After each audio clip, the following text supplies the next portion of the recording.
নেতাজি সুভাষচন্দ্র বসু সম্পর্কে যারা যেখানে অপমানজনক, অশোভন, কুরুচিকর, আপত্তিজনক যত রকম শব্দ অভিধানে আছে, এইসব খারাপ শব্দ প্রয়োগ করেছেন, সেটা কোনো তিনি মন্ত্রী হন, শান্ত্রী হন, সাংসদ হন, বিধায়ক হন, যেই হন, যে দলেরই হন, এমনকি যদি সরকারি কর্মচারী, পুলিশ কর্মী হন, তার ক্ষেত্রেও আইন সমানভাবে প্রয়োগ করা।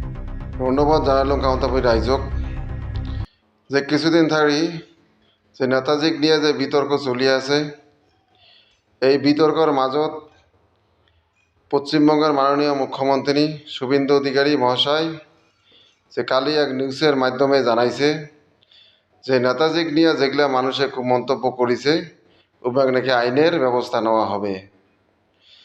কিন্তু এটি একটা কোচরাজবংশী রাইজে একটা বস্তু দেখিবার পাইল যে নেতাজিক নিয়ে যেগুলা মানুষ আজি খুব মন্তব্য করেছে এগুলা মানুষক আইনের ব্যবস্থা নেওয়া হবে। সেগুলা বেঙ্গলি সম্প্রদায়ের মানুষে যে কোচ রাজবংশী জাতিটাক যে অপমান করিল, যে কুচবিহারী মহারাজাক যে অপমান করিল, ইয়ার বিরুদ্ধে কিন্তু কোনো কথা না কইল।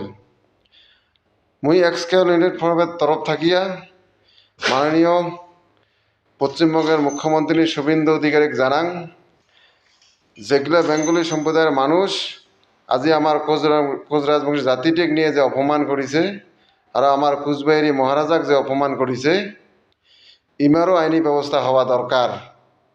আর যদি ইমার আইনি ব্যবস্থা না হয় তাহলে কিন্তু আমরাও কিন্তু বাধ্য হম গণ আন্দোলন করিবার জন্যে। ধন্যবাদ।